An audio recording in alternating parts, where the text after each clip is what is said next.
ब्रह्मा जी और शंकर भगवान बैठे थे और उस सभा का सभापति था दक्ष प्रजापति।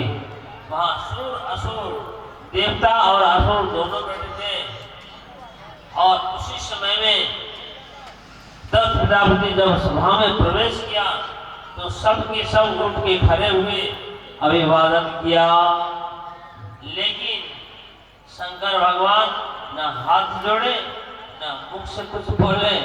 ब्रह्मा जी तो पिता ही ठहरे, वो क्यों बोले आप क्यों न?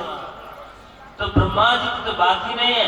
यहाँ शंकर भगवान तो दामाद ठहरे, पुत्र के समान हुए और अपेक्षा यहाँ दक्ष प्रजापति अपेक्षा कर रहे हैं तो मेरे दामाद के रूप में है, मुझे अभिवादन करना चाहिए, कम से कम मुख से भी कुछ बोलना चाहिए, नमस्कार आदि।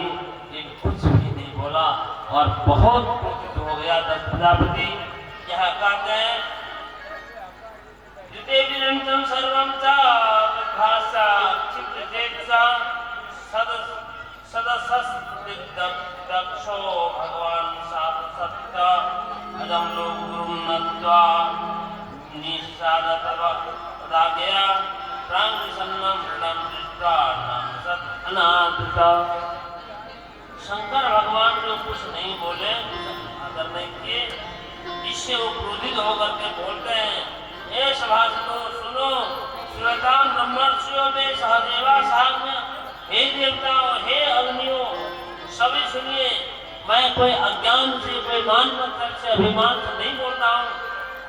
ये लोगों के गुरु है, लेकिन ये शिष्टाचार को लोप कर रहे हैं, जो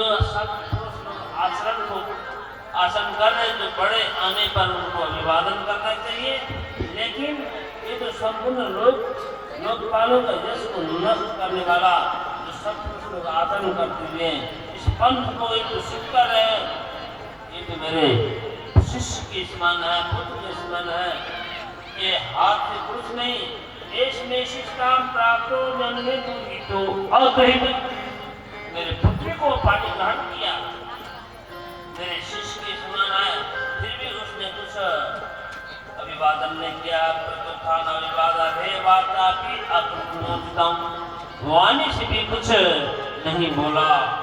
अब ये देखो ये शिव है, नाम इसका नाम शिव है, लेकिन सब काम इसका अशिवी है। भूत प्रेत पिशाच के साथ रहता है, ये अमंगल रूप है, बहुत कुछ उल्टा सीधा बोलना शुरू कर दिया। लेकिन शंकर भगवान गंभीर है, शंकर भगवान कुछ भी नहीं बोल रहे हैं। जब और कुछ नहीं बोल रहे हैं, दक्ष प्रजापति तो और क्रोध बढ़ते जा रहा है और बहुत कुछ बोलने के बाद श्राप भी देना शुरू कर दिया और वहां देवता पक्ष के लोग को सहन नहीं हुआ, देवता पक्ष के लोग भी श्राप करने लगे। दोनों में बहुत कोलाहल मच गया। शंकर भगवान उठ के चल दिए, कहते हैं जो जहां झगड़ा हो वहां से निकल जाना चाहिए। तो भगवान शंकर वहां से उठ के चल पड़े। इस बात को प्रतिशोध करने के लिए दक्ष प्रजापति एक महान बृहत्सव नाम का यज्ञ का स्मारक, बृहस्पति कहने पर बहुत बड़ा, बृहत् शब्द जो है बड़ा, उसी शब्द से बृहस्पति बना। और बृहस्पति जो है एक तो देवता के गुरु है बृहस्पति, अब आप आगे सुनेंगे उनकी कथा। और यहाँ पर उस बृहस्पति यज्ञ में सभी को निमंत्रण दिया गया, सभी देवताओं को, विष्णु को, ब्रह्मा को, शंकर भगवान को छोड़कर विष्णु ब्रह्मा आदि सब ऋषि महर्षि सब अपने परिवार सबको निमंत्रण दिए। इन शंकर भगवान अपने पुत्री को, अब अपने पुत्री से कोई द्वेष नहीं था, लेकिन शंकर भगवान से संबंधित होने पर अपने पुत्र भी बैरी हो गई और शंकर भगवान को निमंत्रण नहीं मिला। शंकर भगवान निमंत्रण नहीं मिलने पर अब क्या घटना घट, आकाश मार्ग से देवता लोग विमान में जा रहे हैं और चर्चा करते हुए जा रहे हैं और वहाँ पर बहुत बड़ा यज्ञ महोत्सव होने जा रहा है, ऐसा है वैसा है, बहुत बात चर्चा करते हैं। कैलाश पर्वत से आकाश की ओर से आवाज सुनाई पड़ रहा है, ये सब कहाँ जा रहे हैं? शंकर भगवान से पूछते हैं ये सब कहाँ जा रहे हैं? तो सारे वृत्तांत शंकर भगवान से सुने और सुनने के बाद सती के मन में हलचल पैदा हो गया। क्या हलचल पैदा हो गया? अब देखिए यहाँ पर जन्मभूमि की बात आती है, नेहर प्रियर की बात आती है। यहाँ सती अब नेहर के आकर्षण इतना बलवान है, इतना बलवती है। अब इनके चरित्र से आप श्रवण कर सकते हैं।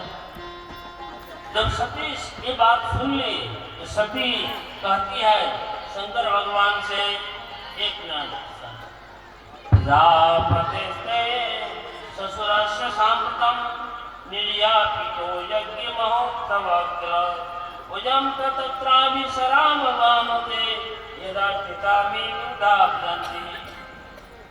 प्रजापति, अच्छा, हे भगवान, आपके ससुर यहाँ इतना बड़ा यज्ञ महोत्सव होने जा रहा है, हम भी वहाँ चले। देखिए ये सब जा रहे हैं, वहाँ पर बहन फूफू मौसी साने सबके सब मिलेंगे, ऋषि मुनि महर्षि ब्रह्मा विष्णु आदि सब। वहाँ पर हम दर्शन में दृढ़ से उत्कंठा, बहुत दिनों की बात हो गई, सबकी उत्कंठा। अब इस ब्रह्मज्ञा गांव में मैं आप लोग को सभी को कह रहा हूँ, ये सती के नहर के आकर्षण सभी कोई अपने अपने घर के जितने भी ब्रह्मज्ञा गांव के जो दौहित्री सब है, बहन है, पुत्री सब है, जो भी है वो सभी को खबर होना चाहिए। जो यहाँ आओ अपने कर्तव्य तो पूरा करना ही चाहिए। यहाँ आओ, यहाँ पर महान ज्ञान यज्ञ होने जा रहा है, कम से कम दर्शन भी करो।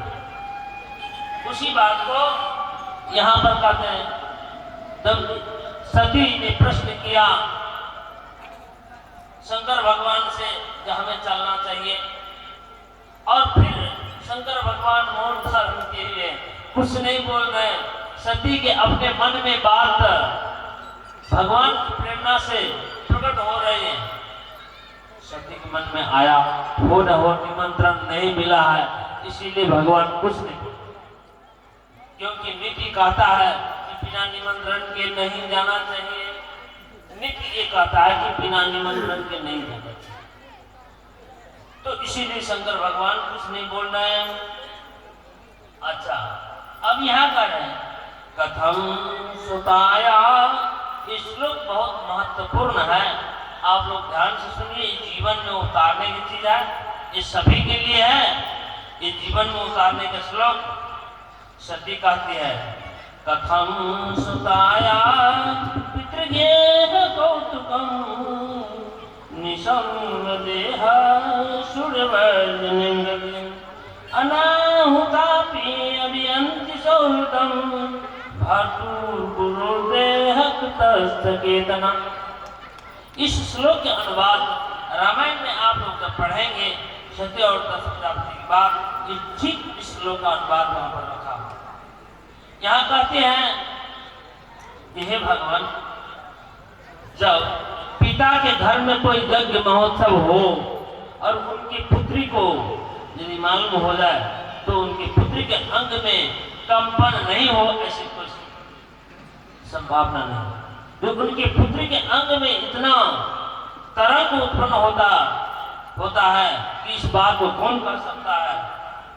लेकिन यदि आप कहे, जो बिना निमंत्रण को कैसे जा सकते हैं, बिना निमंत्रण के कैसे जा सकते हैं, तो सुनिए, नीति ये भी अपवाद किया है।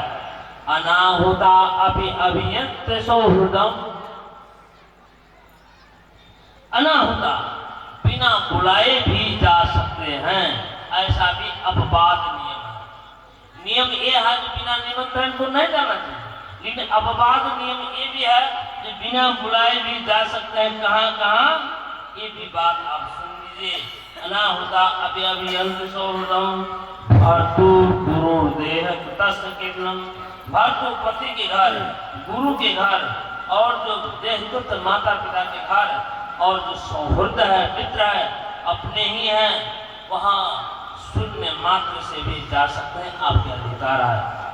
सती ये बात बोली, लेकिन शंकर भगवान कहते हैं, हे सती तुमने तो बहुत सुंदर बात बोली है, तो यो तुम शोभन में शोभने अनाहुता अभ्यभियंत